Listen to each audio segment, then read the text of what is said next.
The topic is Dr. Martin Luther King at the 21st Century, and the guest is Dr. Baldwin from Vanderbilt University and one of the preeminent Martin Luther King scholars of our period.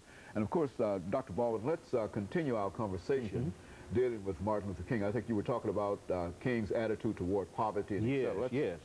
And if I had to add something to that, I would say that King consistently called for a redistribution of wealth, for a kind of restructuring of the capitalistic system so that the have-nots can grow in terms of material goods, and I think that's still important today. I think we need to look at the wealthy, we need to look at the people who are very poor, and we need to ask ourselves, why should some people be very, very rich and others be very, very poor? And I think we have to look at capitalism in a very critical way. It's what Dr. King was about. Now, regarding the issue of creating a culture of life and a culture of peace, the issue of war, Dr. King always told us that you can't create that kind of culture with the military or with violence. And it seems to me that too many in our society today are talking about a culture of peace and a culture of life, but they are very open to the use of military means. And another thing about this, let me push it further and say that when Dr. King was talking about this culture, he was not simply talking about the United States. He was talking about a global, on a global level, creating a culture of life and peace from which all people of the world can benefit. Very good. And he had that in mind. Very good. You know, and of course, Dr. King had quite a number of things to say about many things, but now you also mentioned scholarship, and let me sort of raise this question in terms of the scholarship.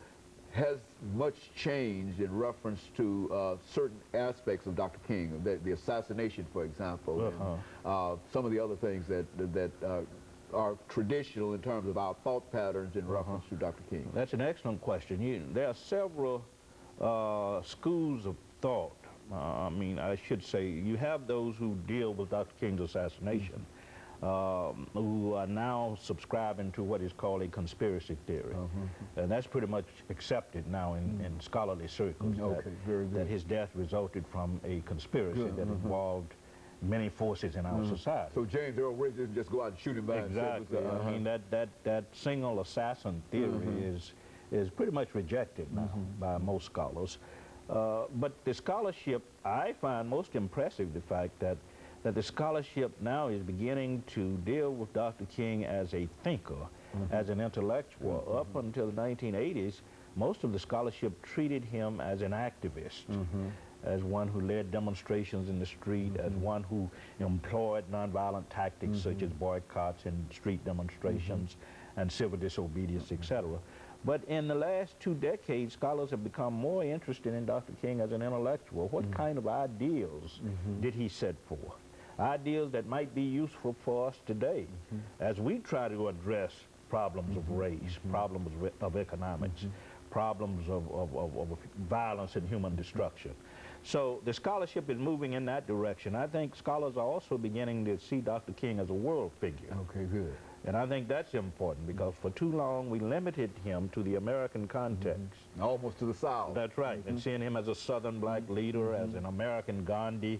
But now scholars are looking at his impact on liberation movements around the world, in South Africa, Vietnam, India, Africa, and how he has influenced liberation movements worldwide, how he has inspired people.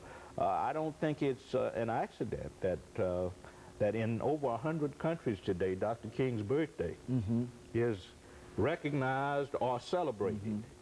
And that's really puts him in a very unique place in history, because even presidents of the United States don't have that kind of recognition. And so Dr. King, I think, is being appreciated finally for what he tried to give us a half-century ago, for what he tried to achieve in terms of not just a national beloved community, but an international beloved community. And so King still, the whole career will still have a tremendous impact upon whatever we do having to do with human relations. Exactly. There's no question about it. We hear the song "We Shall Overcome" all the time. Women who are interested in women liberation sing that song. the anti-war protest in Crawford, Texas recently. The song "We Shall Overcome" was heard. So I think it says something about Dr. King's legacy and how that legacy continues to live in movements for justice, in peace movements, in movements against poverty. Also, Dr. King, I think we have to keep this in mind, was very much concerned about health care issues. Very good. Because he moved from this idea of this dignity and worth, the sacredness of all life. All life is sacred. So he was concerned about health care, and that's a major problem in the 21st century. Millions of people don't have health care. And Dr. King was very much concerned about that. He was concerned about the handicapped. He was concerned about children's rights. All of these issues Speak to that young we people, consider. Dr. King, and young people. I mean, children, young people. I mean, what's with that? Unfortunately, scholars have not addressed that yet, but I've been going through some of his papers at the King Center, and I've gone to Boston University a number of times, and the letters he wrote to children are very impressive because he always challenged them not only to study, but to think ahead. To think in terms of what they wanted to become, to think in terms of the kinds of contributions they could make, not just to the uplift of themselves, but to the uplift of humanity. Now, interestingly enough, about 10, 15 years ago, the King Center did publish a major manual on how to teach Dr. King's principles to children. But unfortunately, schools have not noticed, have not taken note of that particular document.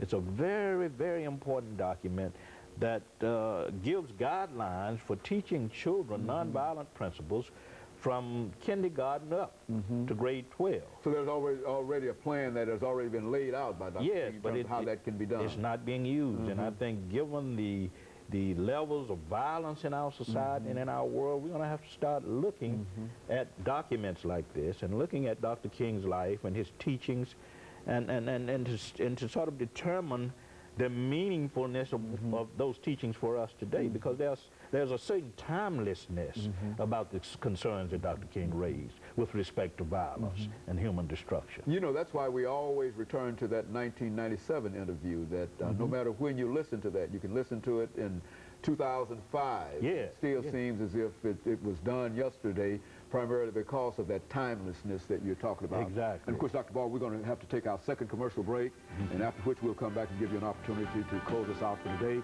And we'll see our audience following this very, very short commercial break.